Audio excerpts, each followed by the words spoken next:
Oh, welcome back, everyone. We'll continue with the jailbreaking, and this time it's the Absinthe talk. Please welcome him.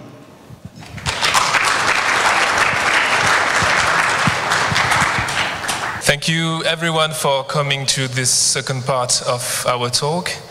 We're gonna just, okay. We're gonna just introduce the second part. We had issues with the A5 because it's kind of different than in the first part, and we'll try to explain why it's different and how we managed to jailbreak it. So here is a summary of part one. We've seen that Corona A4 relies on the tethered jailbreak to inject the tethering payloads to the file system. That userland wrap code is started at boot time with a format string bug in the IPsec racoon service.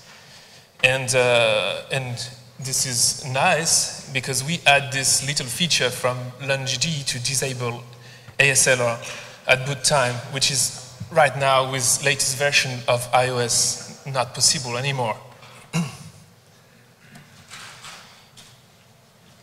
Also, one important thing about the HFS kernel exploit we talked earlier is that it has to be done as the root user, and it has to be done also out of the racoon sandbox. David will explain this afterwards. And this is required. And one little trick we used to just keep the sandbox at boot time is just to patch the racoon binary and just change 1 byte to modify the racoon profile to just to nothing. Yeah, in fact, to nothing. You just skipped the profile by just modifying the entitlements blob of the Mac O that weirdly were not checked by the kernel at that time. So now A5, as you know, certain of you, I mean, there's no tethered jailbreak on the A5. We don't have a boot level exploit for it, no lime rain, so we don't have this backdoor to inject our stuff to the file system. So as a result of this, also, we can decrypt the kernel because the AES keys are disabled when the iOS is booted. This makes things really harder for us to exploit the kernel and do the actual jailbreak, of course.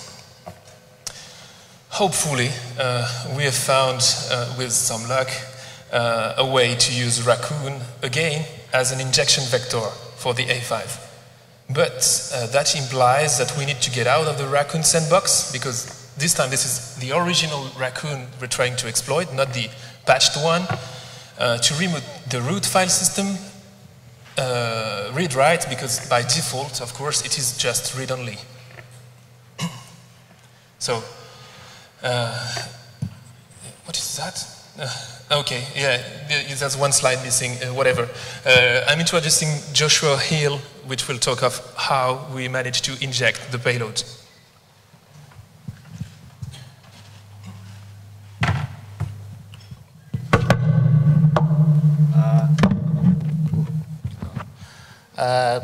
Yeah, how we managed to actually get the exploits inside of the file system so Corona can run. The problem is we need a new injection vector so we can gain the initial code execution.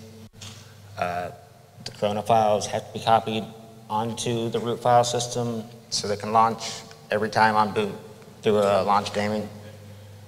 The root file system is read-only, so we have to have some kind of code running in order to remount that first. More problems. ASLR, of course, is a big problem. We don't have any code running on the device. We have to find some kind of information leak. And of course, the sandbox profile.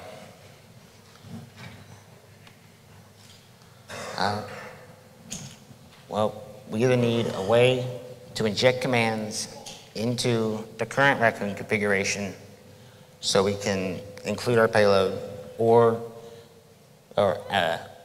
and a way to bypass the ASLR to generate our route payload through some kind of information leak or some other way. The actual exploit here is in VPN settings. It doesn't properly validate the input sent through it. It never checks if you just stick a quotation mark and semicolon there. You can just add on new ones. So VPN settings are injected through config.d, which are passed into racoon. And the good thing about this is that the VPN settings can actually be written to the device using mobile backup too. They're stored in the preferences domain.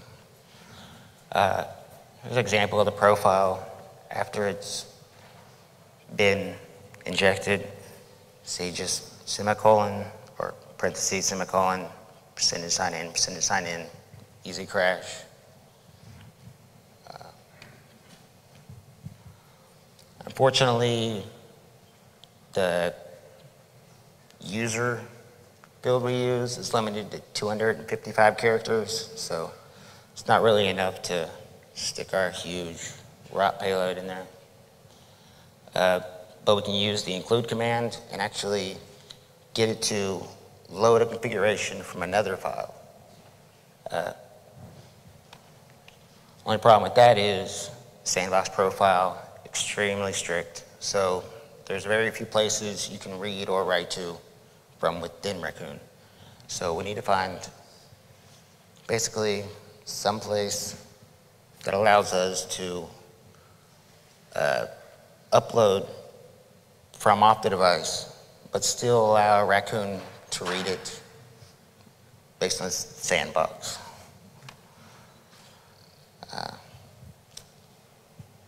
The payload. We actually found one directory. I thought it was in there. Also in the preferences directory, com.apple.ipsec, actually racoon can read from, and we can write to it mobile backup. So we're actually able to inject commands or inject the payloads that way, and then just inject the commands to load the file from there. I think it's guys. Yeah, welcome back. So now, So now that we are able to set a configuration profile for the racoon daemon, which would trigger the exploit, we still have to execute it somehow. So this is where we needed to find a way that is actually quite of user-friendly in the manner of a jailbreak tool to be triggered. So what we did is did some research, and we found out that there's an on-demand feature for the VPN connection dialing that is actually designed only for certificate-based authentication. So if you would set a configuration profile and provision it to your device with a shared secret authentication, it would actually not accept the on-demand features. But since we just write the configuration using the mobile backup 2 protocol, we can just set these parts of the configuration to allow shared secret authentication and at the same time use the on-demand feature. So this is really cool because we now have actually a way to let the magic happen automatically. But since this automatically would mean we have to know an exact time when a specific URL or an IP address is requested. This is a little bit of unpredictable. So it's also the problem is that not every maybe system daemon is triggering a connection. So it's designed for the user. If he is in the enterprise network and opens the email client that will access the enterprise's email server, this would usually trigger a VPN connection. Same would be for Safari. If you just type in a URL that is defined as the trigger URL, this would also die the connection. But since we try to make it really easy for the user, we actually thought typing in an address in Safari is just not epic, because it takes too long to type the address, and if it's misspelled, it's really not safe. So we thought of another nice feature which is called WebClip. It's basically a bookmark that resides on the springboard, and so you just tap this WebClip, which we provision together with the VPN connection using the Mobile Backup 2 protocol onto the device, and this WebClip will open a prepared web page that contains a reference to, we used an image tag that referenced our trigger URL. So it wasn't actually loading any image, but this is the defined triggering URL. So if you open this web page, this would just trigger Raccoon to start the connection. And since we prepared the configuration of Raccoon with the exploit payload, this would just execute the exploit chain. As Josh already mentioned, we still have to bypass the ASLR security feature of iOS. The problem is here that on every boot, the DOILD shared cache is slided every boot. So this means the address space of all the libraries that reside in this cache is basically shifted in a random way. So it's not really predictable. Secondly, the binary itself also has the same thing, but this happens on every launch of the program, which also makes it not really predictable. Then, since we are on an A5 device, which does not have the line run exploit, we cannot set the disable ASLR launch key, because at this stage we did not remount the root file system writable, so we have no access to change this specific entry for the launch daemon. Now, to bypass the ASLR, we just make use of a nice feature included in every iOS, which is called the crash reporting service. This is if a program crashes, producing a really detailed crash report with some useful information like a backtrace where the crash happened, and CPU registers, the base addresses of the libraries used, and so this is actually a gift, because we can now get some vital information for our exploit. What we do now is we need to somehow crash something, and this crash must happen, and it's at a specific place in the jailbreak process. Since we cannot rely on waiting for a program to crash, we actually have to force something to crash. And the easiest way to do this is actually to crash one of the services that is running on the device, or that can be started on the device, which are used by iTunes as well, like the AFC protocol or whatever service, backup, sync. There are really a lot of services. Now, during the implementation for the new mobile backup 2 protocol, which was initially shipped with iOS 4.0, I actually found a crash that is not really exploitable, but it is always happening because it's just a null pointer exception. There is the mobile backup 1, or just mobile backup service, which is still present on the recent devices. And actually, the problem was I mistyped the service name when trying to implement the mobile backup 2 protocol, and this crashed actually the old backup agent.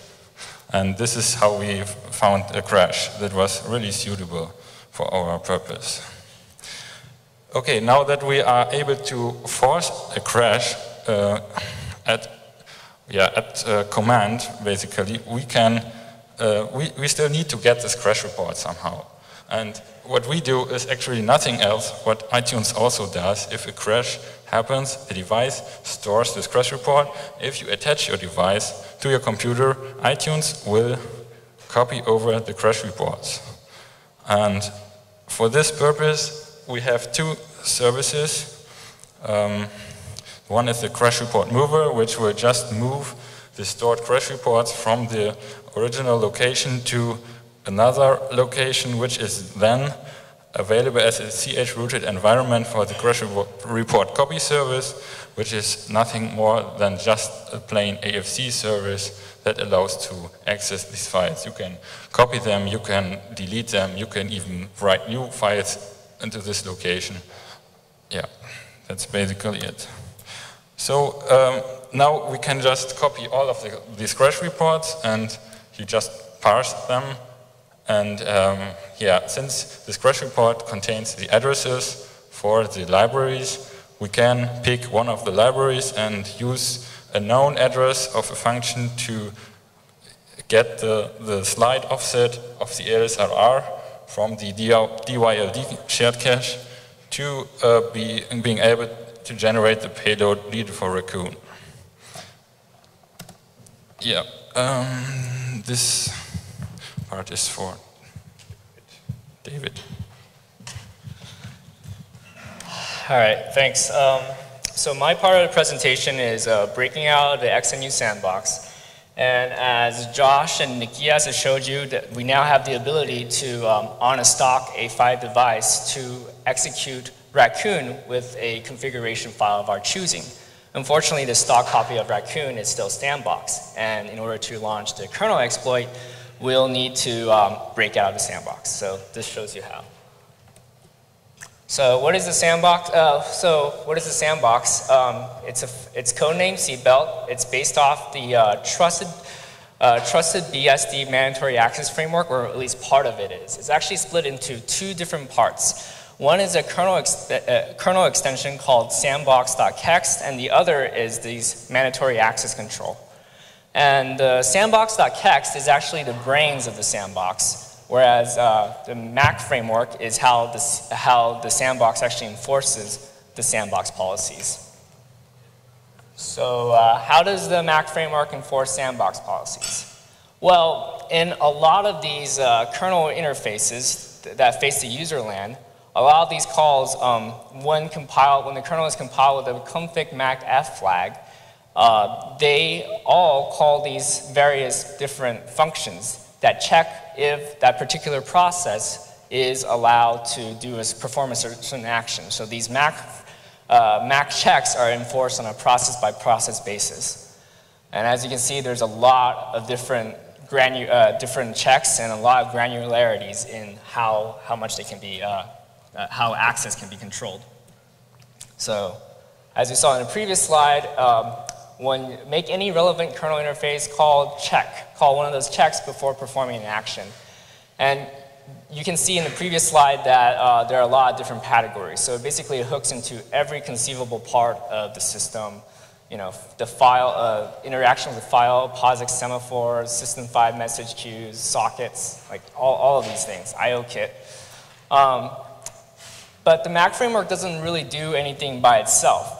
what happens is that it relies on other parts of the kernel to register what are called MAC policies. And anytime any of the MAC framework callbacks are called, it just calls the callbacks into policies. The policies are basically a giant list of function pointers that the MAC framework is supposed to call into to determine if an action is allowed or not.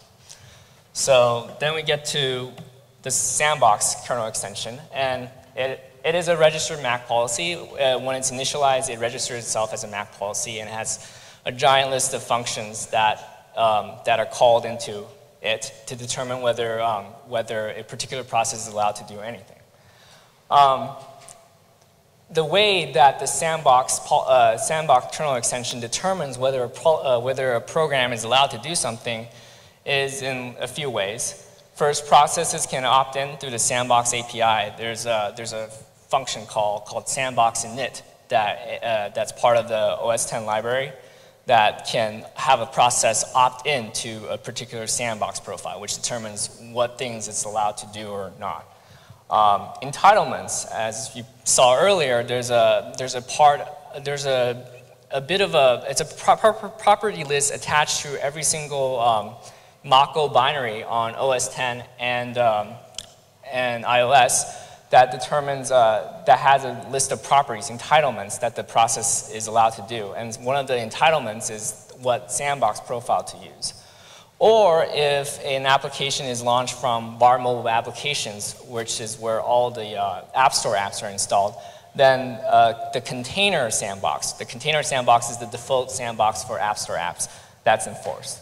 So profiles are managed by Sandbox. These built-in profiles, they're managed by this additional daemon called sandboxed, which the kernel communicates with. But whenever a process requests to use a certain profile, the kernel asks sandboxed to tell it what exact profile, what exact settings to apply, what exact profile it is. And profiles are like compiled tiny scheme programs. They're extremely complex, and they can have very fine granular control over everything. And here's an example of the source code for a profile, and it happens to be the Sandbox profile of the process that we're concerned with, which is racoon. And you can see that by default, it is not allowed to do anything. But it's allowed to access certain locations, such as library preferences. As Josh and Nikias have referenced, it's allowed to write to its own log files. And it's allowed to do certain other things, like access certain mock services using IPC and access certain shared memory areas here. So, so this is sort of a recap of what was stated earlier. Why do we care? As racoon, as the IPsec daemon, we're actually running as root. But because of the Sandbox profile, even processes running as root are restricted in what they can do, as a security precaution against us, people like us trying to do stuff like this. So, but for the A4 untether, we didn't actually need to do anything that difficult to get past the Sandbox, and the reason is because Apple made a pretty silly mistake. This is the entitlements for the racoon process. As you can see over here, it says seatbelt profile. Seatbelt is a code name for the Sandbox, and it says racoon. So it tells the kernel, when you execute this racoon binary, apply the racoon profile. So that's great. But what we did was we just patched this 1 byte from profiles to prof3s, and this causes this key not to be recognized. And the Sandbox profile is therefore not applied. How can we do this? How does this break code signing? It does not. Even if you just binary patch the entitlements for a process, it doesn't actually break code signing. Apple still recognizes racoon as a signed application by Apple, but it'll just execute it without the Sandbox profile, which is weird. So are we done? All we need to do is just patch that 1 byte and we're out of Sandbox, right? Well, not quite. The thing is that we actually need a way to get, first, the patched copy of racoon onto the iOS file system, and we also need to convince the iOS to execute racoon with a copy of our patch configuration file as root in order to do anything. And this is sort of the way we did it in the untether. Is etc launch_dconf, which tells launchd, which is like process 1 in the iOS world, like init in the Linux world, and it tells it to launch to load this plist, which tells it to run racoon, run this patch version copy of racoon with our exploit configuration file and disable ASLR. So that's great, and we could put those two files on the file system with limerain. But for A5, since they fixed the boot ROM exploit that limerain relies upon, we can't do that. But what we can do, as Nikias has explained, what we can do is we can convince the default version of racoon, using those VPN settings that he talked about, to run with an exploit configuration file that we can use mobile backup and other stuff to restore onto. So the only thing we need to do then is to get out of the sandbox while running as racoon so we can remount the root as read-write and to get the patch version of racoon onto the file system and then launch that patch version of racoon that doesn't have a sandbox. But in order to run the patch version of racoon that's not in the sandbox, we need to first escape the sandbox. So there's like a chicken and egg issue. So we need to find another way to escape the sandbox. Fortunately, the sandbox is not entirely without flaws. What we found is that the syscall Ptrace, which might be familiar to Unix developers as a debugging call that GDB uses, for example, to debug other processes. Ptrace is not used that much on OS X because there are more powerful interfaces on OS X because part of the OS X kernel is mock. And what mock can do is actually have let processes talk to each other using VM underscore calls that let you basically, you could remap another process's memory into your own memory space. You can examine its threads. You can control the other process's threads and all sorts of powerful stuff that you can't really do with Ptrace and that GDB on OS X uses. So Ptrace on OS X is not very powerful, and actually on iOS it's kind of buggy. It doesn't really work properly. But since Apple doesn't pay much attention to it, since it's not very necessary, it's also quite unrestricted. So we have Ptrace. What can we do with Ptrace? Well, what we can do with Ptrace is possibly use it to control an unsandboxed process. We're root, so we could possibly use Ptrace to attach to another process that's not restricted by a sandbox and get it to do something for us. So this is just showing you that Ptrace doesn't really have any sort of sandbox checks in it. The only check that it does for authorization is kauth authorized process, this call right here. And so this goes, the source of this function is right here. And for kauth process cantrace, which is what the previous function called, it just calls this function cantrace. And cantrace checks for permissions much like how Unix traditionally checks for permissions. You can't trace a process if it's the process that's doing the tracing, it's already being traced, or it's not owned by you, or a set ID on exec, unless you're root. So those are very traditional Unix restrictions. There's no weird sandbox issues here. And since racoon is running as root, we basically have carte blanche to Ptrace any process on the OS that we want. But unfortunately, as I discussed, Ptrace on OS X is not powerful at all. It's not something that you would usually use for debugging. It can't do a lot of things that Ptrace on, for example, Linux can. Linux can set breakpoints using Ptrace. It can peek and poke memory. It can stop the process on syscalls. But the OS X version of Ptrace can do none of these things. A lot of the functionality is broken. But what does work is pt continue.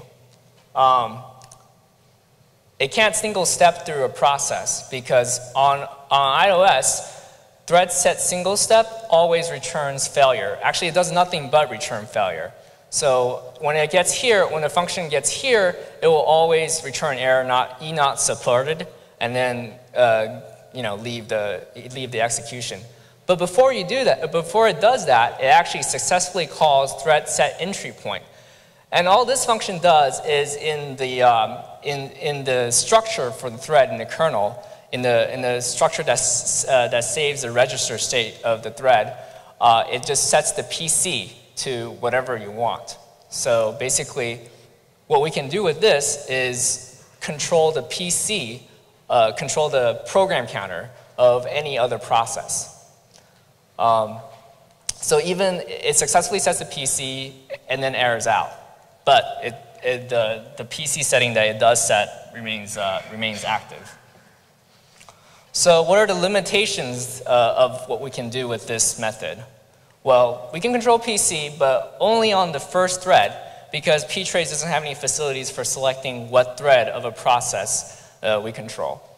And the only register we can control is PC, because none of the other stuff with Ptrace works. We can't set the registers on any of the other registers on that thread that we control.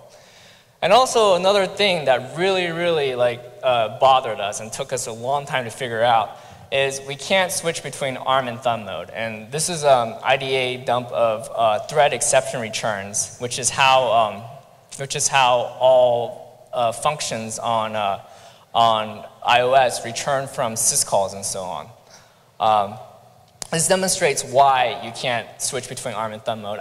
Maybe people don't know about the ARM architecture, but there's actually two instruction sets, ARM and thumb. And ARM is a 32-bit instruction set, and thumb is a 16-bit instruction set. So if you try to, if you're in ARM mode and you try to jump into the middle of thumb code, then it's not going to work. And if you have if you're in thumb mode and try to jump into the middle of ARM code, it's not going to work either.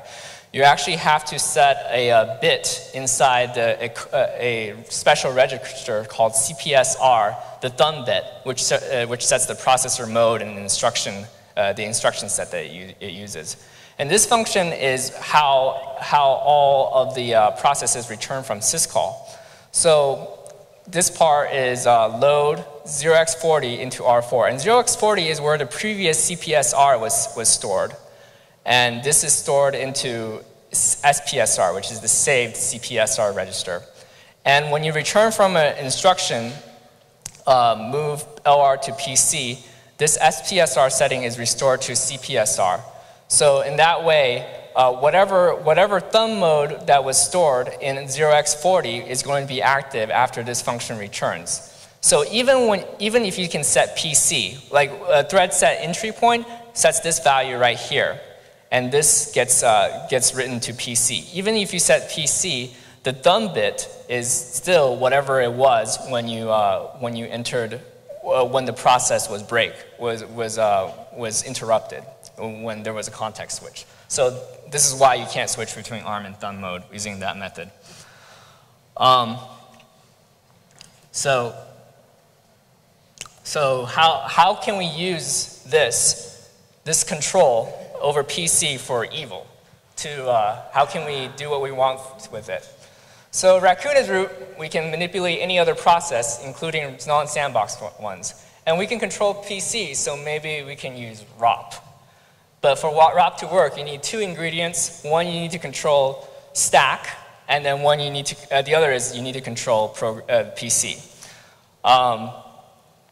Yeah. So it's actually pretty interesting. We use ROP to set up a situation where we use ROP in another process. So we use ROP to launch another ROP.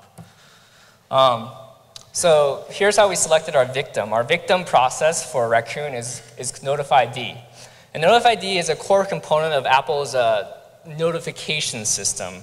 What it does is it allows a kind of a very generic form of IPC that has a very easy to use interface. You can use it to notify all processes in a system of some sort of system event, like the Wi-Fi settings changed or something like that.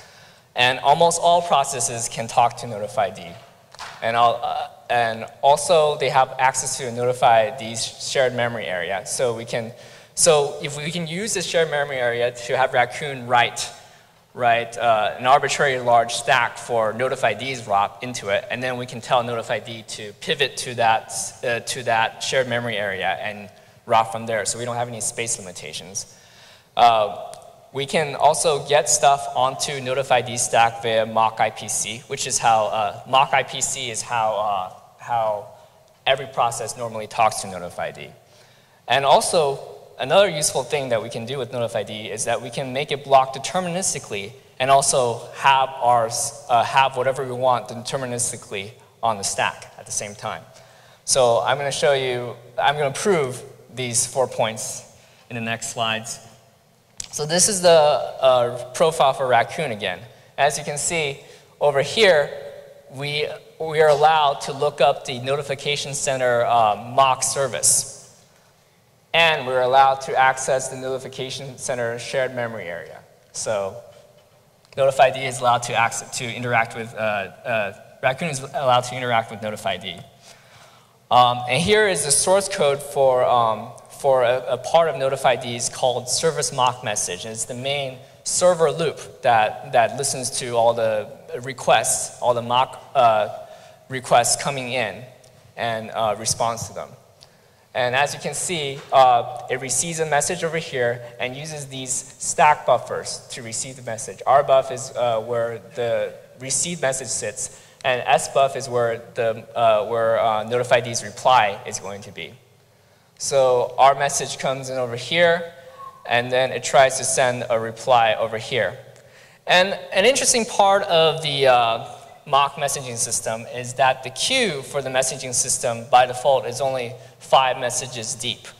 So basically, if there's already 5 messages in a process's receive queue, and you try to send a 6th message, then the kernel is going to make you block until that other process decides to receive 1 or more of your messages. So all we have to do is send notifid 6 messages over here and refuse to actually receive any of its replies, and it'll just get stuck here forever. And after it's stuck here forever, we will know that whatever we sent is going to be in RBuff on the stack, and the reply, which will be based on whatever we sent, will be on SBuff in the stack. So in that case, we have all the ingredients for a ROP. We can control PC, and we can control what's on a stack very deterministically. So this is going to be an overview of our exploit. The way we wrote our exploit is actually with a very clever ROP generation program that Cyril wrote. It actually consists of several different macros that allows you to do common ROP expressions like call functions and load register from memory.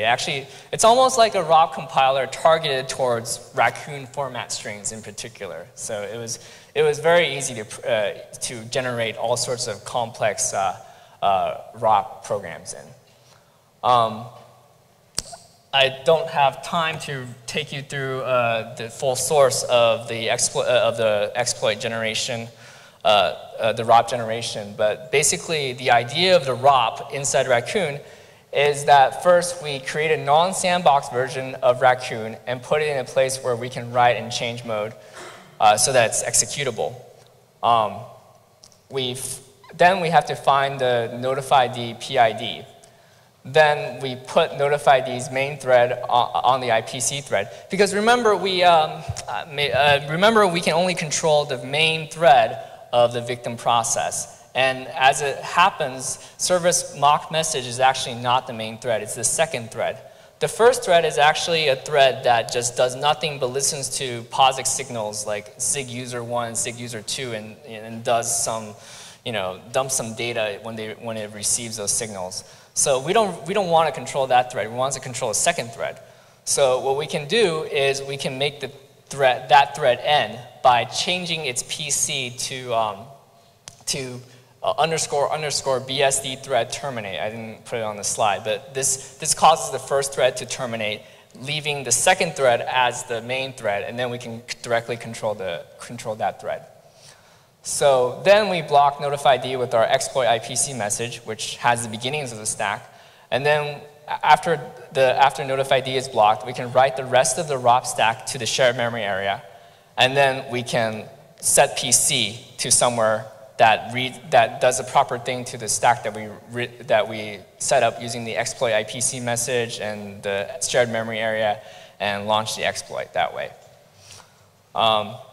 Actually, I'm missing yeah.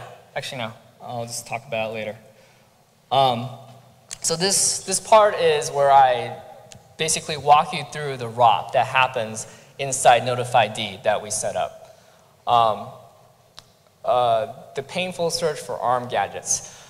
The hardest part about this exploit, after figuring out how exactly we're going to do it, how we're going to use Ptrace to control another process, is just searching for the gadgets themselves, because they all had to be ARM. They couldn't be in thumb, but most of iOS was written in thumb mode because it takes less space. But wait a minute, isn't notifid also written in thumb mode? Well, it is. But the problem is that whenever there's a context switch of a process, usually it's in the middle of a blocking syscall. And all syscalls, like it's doing mock message, it's waiting for a mock message or something like that. So it's in the middle of blocking syscalls. And all syscalls on iOS are actually executed in ARM mode. So basically, whenever you interrupt the process, it's definitely going to be in ARM mode. So we need an ARM gadget that can jump to a thumb location we pick, so we can start using thumb gadgets for the rest of the ROP. Or else we have very, very limited selection of gadgets that we can use. So this is the first one, gadget holy, because it took forever to find, like took days to find. What's so special about this one is that it actually pops the stack to exactly where the reply's message ID is, and it's a quite a long pop. And we can control the reply's message ID because in MIG, mock interface generator, which is a standard way of generating mock services using mock IPC, the message ID of a reply is always the message ID of the request plus 100. So if we send a request to notifid with whatever we want minus 100, then when notifid formulates its reply, then its message ID will be whatever we want. So we happen to find a gadget that sets PC to precisely where the reply's message ID is, thanks to Jay Freeman. You might know him as Sarek. He actually didn't realize that he found the gadget. We double-checked twice because we've been looking for it forever, and it was like we had no sleep, but we finally found it. And this is I'm not sure if you can see this. Actually, I'm pretty sure you can't see this at all because it's in blue. But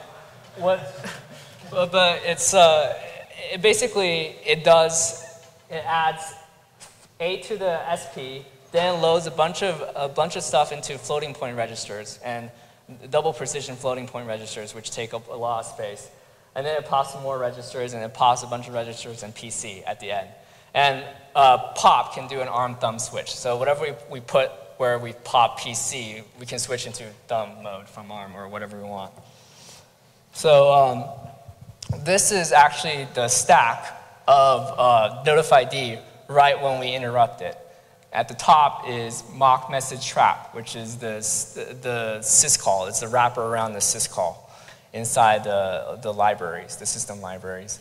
And this is mock message, which calls mock message trap. And you saw that earlier in the earlier slide where service mock message called mock message. And service mock message is that function notifid that I showed you earlier. And this is what's on the stack. The reason, this is the address of the next gadget we're going to use, and it's positioned perfectly in the reply buffer's message ID.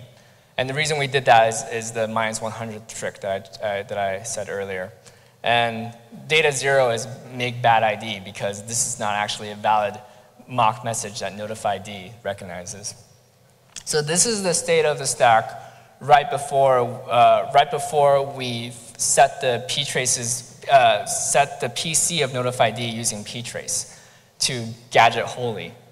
And this is right after gadget holy, so it puts a bunch of stuff into these double precision floating point registers, and it pops PC into this next gadget. And this next gadget, the purpose of the next gadget is to jump across a significant portion of the stack to get from the reply buffer to the request buffer, which we directly control. The reply buffer is mostly filled with junk because notifid couldn't recognize the message that we sent. But the request buffer, we can actually fill it with mostly whatever we want. And so this is the gadget that we used. So this is the state of the stack right before that gadget is executed. So we popped all the other stuff off the stack earlier. Now we're right here. And now now that gadget has executed. And this sets up the next gadget, which, as you can probably guess from move SPR4, is a stack pivot gadget. We put the address of the shared memory in R4, and then this will pivot to it. And I described the gadget right here. Next gadget pivots the stack to the notification center shared memory and continues execution from there. So now we're actually pretty much free to do whatever we want. We have a ROP stack that's pretty much unlimited in size. Well, not unlimited, but 4 kilobytes, which is enough. And we can set up notifid to do whatever we want. And in this case, it is to do 2 syscalls really. The first is change ownership to change an ownership of this file, jb.plist to root, because launch control will refuse to load that plist unless it's root. And then afterwards, what we do is exec l that plist. So this is pretty standard. We set up the LR for the change ownership call over here, and this sets up another LR. This actually calls the change ownership, and this returns to the previous part. And this actually calls the execl. So basically, we force launch control, which controls launch daemon, to load jb.plist. And the contents of jb.plist is very similar to what I showed you a few many slides ago, where the patch copy of Raccoon, which is not Sandbox, is loaded, and also ASLR is disabled. So now we're running a copy of Raccoon that has ASLR disabled, that's not Sandbox, and we're free to use ROP to force that copy of Raccoon to do whatever we want, which in this case is to do the sort of heap feng shui mount and unmounts that is required to exploit the kernel and then launch the rest of the jailbreak. So that's it.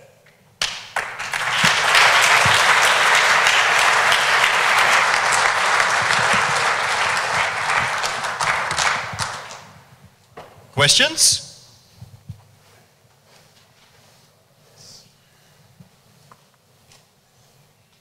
How did you get the shared memory address for your? How did I get the shared memory address? Well, yeah, that part is we use some syscalls to get the first 44 memory regions of notifid, which we can do because we're root and that's not Sandbox. So we write the structs. We write 44 of the descriptors for those 44 first memory regions into memory in Raccoon, and then we mend them to search for a area of memory that was read and write, write, and shared. And the first one that's read and write and shared is going to be the shared memory area of notifid. Any more questions?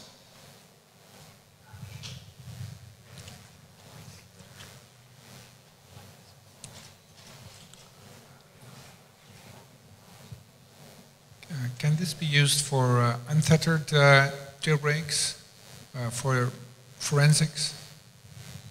Yeah, this is what we did for the untethered jailbreak.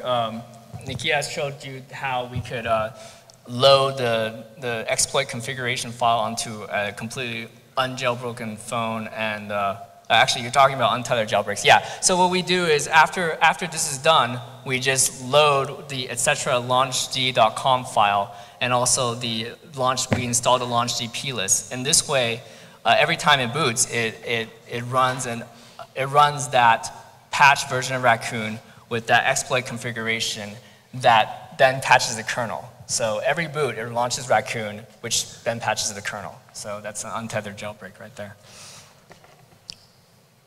Questions? Really? No more? Well, just give them a big applause. Oh, one more. No.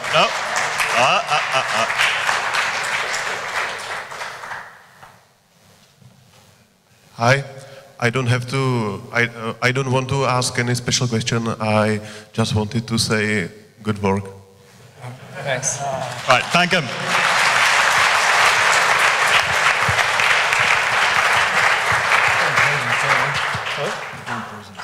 Why is it down?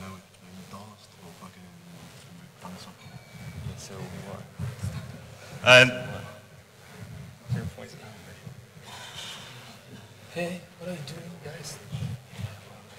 This is... Yeah, we're done, but just tell them that... Well, we have one more thing to announce. We actually managed to finish the untethered jailbreak for the 5.11 iOS version, and we'd like to proudly announce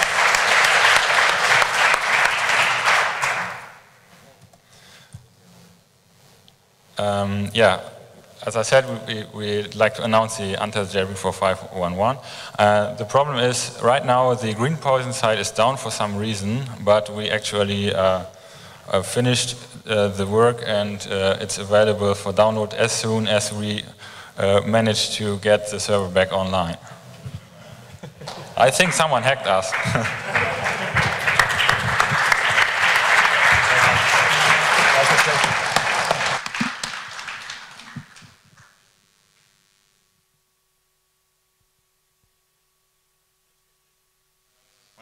Next presentation here will be Nicolas Gregoire in about 5 minutes.